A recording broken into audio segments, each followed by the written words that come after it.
She had already asked me too. The sun sat straight over the field, and my shadow had gone somewhere underneath my own feet. The wheat was not moving. She stood 4 rows away in a white dress that no one had ever washed. She opened her mouth to ask the third. And the worst part is that I knew the answer. You came back. They always come back.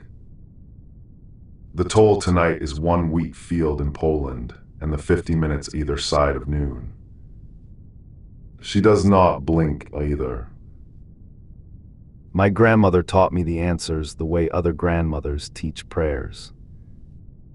Every single summer on the back step with a bowl of flax in her lap, making me say them back until I could do it half asleep. How many times the flax is pulled? What is done to it in the water, and for how many days? What you call the comb and what you call the woman who works it. I was 9 the first time. I was 26 the last time, and she still made me say them. Nobody else in the village learned them. Not my mother, not my cousins.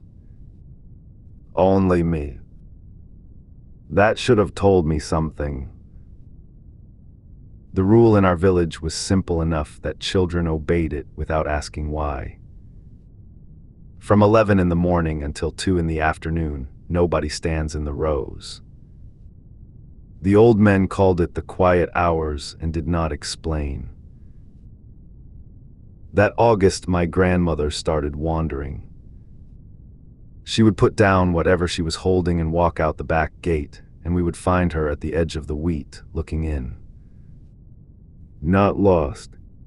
Waiting. My mother said her mind was going, but she never wandered in the morning or the evening.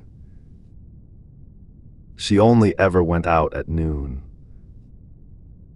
On the 14th of August, I came home to an empty house and an open back gate, and the clock above the stove said 10 minutes past 12.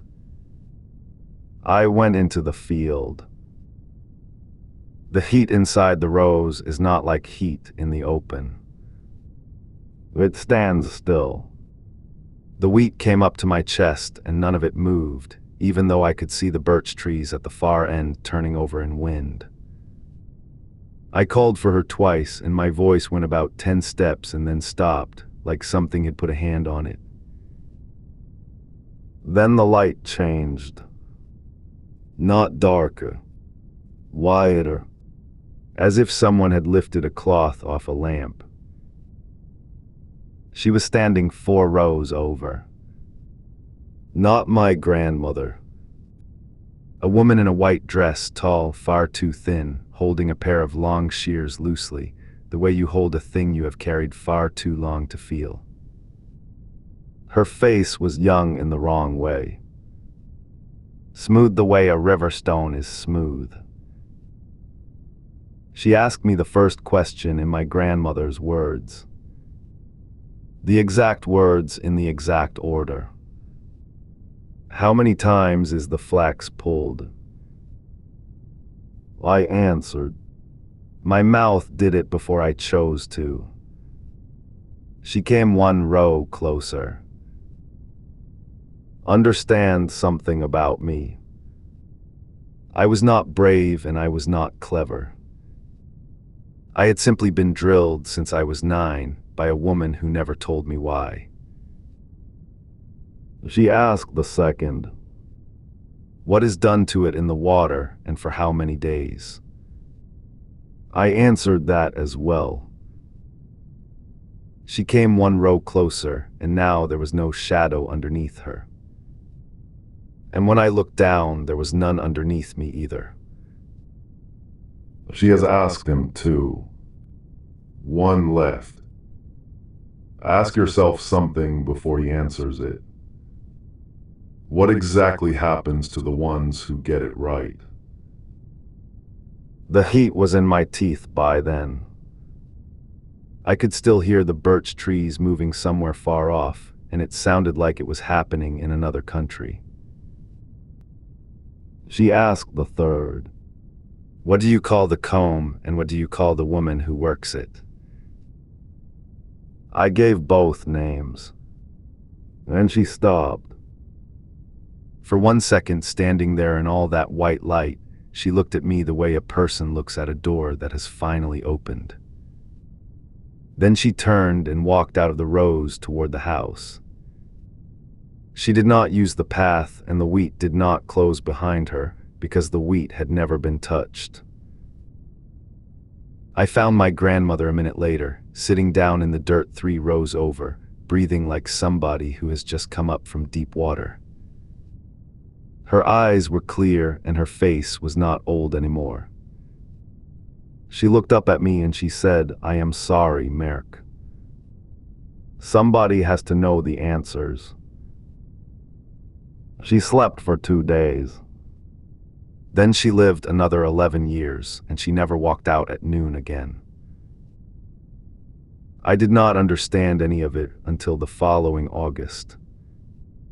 The heat found me first. It got into me the way damp gets into a wall. Then the wandering started, and my feet would take me to the back gate before 12, and I would stand at the edge of the wheat and look in, and I was not lost. I was waiting.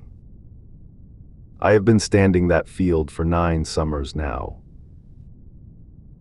The answers were never a shield. They are a handover.